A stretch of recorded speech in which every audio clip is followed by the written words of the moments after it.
তুমি ভুল করছো। কোম্পানি তোমাকে সুযোগ সুবিধা দিচ্ছে না, দিচ্ছি আমি। এত তাড়াতাড়ি তোমার ফ্ল্যাটের বন্দোবস্ত করা গেল না, তাই আমি ঠিক করেছি আগামী শনিবারের মধ্যে আমি আমার বাগান বাড়িটা তোমাকে দিয়ে দেবো। রোববারে তুমি শিফট করবে, আর এই সুখবরটা মেনুকে দিয়ে দিও। আপনি নিশ্চিন্ত থাকুন স্যার, এতদিন আমাদের কোম্পানি অর্ডারটা না পেলেও এবার আমি নিয়ে আসবই। ওদের কোম্পানি ম্যানেজিং ডিরেক্টর মিস্টার সুভাষদের সঙ্গে কালই আমার কথা হয়েছে। তুমি সুভাষবাবুকে চেনো নাকি? চিনতাম না, রূপালী মানে মিস চক্রবর্তী কাল ওনার সঙ্গে আমার আলাপ করে দিয়েছেন। আমরা তিনজনেই কাল পার্ক স্ট্রিটে একটা হোটেলে ডিনার করেছি স্যার। উনি ওখানে বসে আমায় কথা দিয়েছেন। আমি যাচ্ছি স্যার।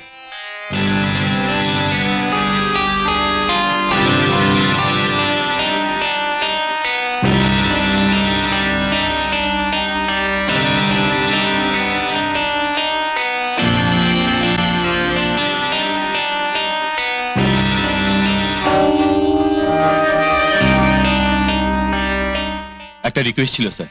বলো। আপনার সাদা মারুতি আমাকে যখন হাওড়া স্টেশন অব্দি পৌঁছে দেয়, আমি রূপালীকে হাওড়া অব্দি লিফট দিই। ও শিবপুরে থাকে তো স্যার, মানে হাওড়া থেকে রূপালীকে বাসে করে শিবপুর যেতে হয়। অফিস ছুটির পর বাসে যে কি ভিড় আপনি তো জানেন।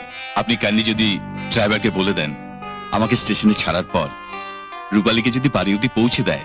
আফটার অল রূপালী আমার থেকে সিনিয়র, কোম্পানি থেকে আমি যে সুবিধাটুকু পাচ্ছি।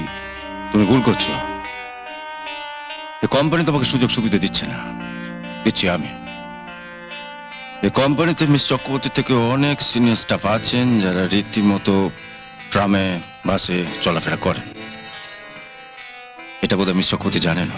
না, আমি বলছিলাম গাড়িটা যখন হাওড়া অব্দি যাচ্ছি তখন। ঠিক আছে, ওনাকে পৌঁছে দেবে, কিন্তু সে তো মাত্র কয়েকদিনের জন্য। কারণ দিন সাতেকের মধ্যে যে তুমি পার্মানেন্ট কলকাতা চলে আসছো, তখন তো ওনাকে ট্রামে বাসে চলাফেরা করতে হবে। তো এখন থেকে ওনাকে গাড়ির নেশা ধরিয়ে দেওয়াটা কি ঠিক হবে? তখন না হয় এত তাড়াতাড়ি তোমার ফ্ল্যাটের বন্দোবস্ত করা গেল না, তাই আমি ঠিক করেছি আগামী শনিবারের মধ্যে আমি আমার বাগান বাড়িটা তোমাকে দিয়ে দেবো। রোববারে তুমি শিফট করবে, আর এই সুখবরটা মেনুকে দিয়ে দিও।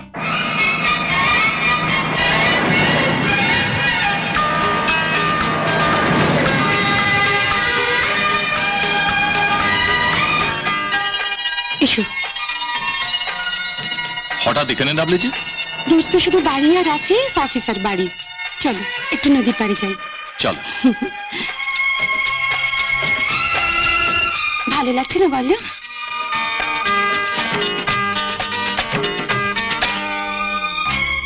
এই হাত আমি আর ছাড়বো না।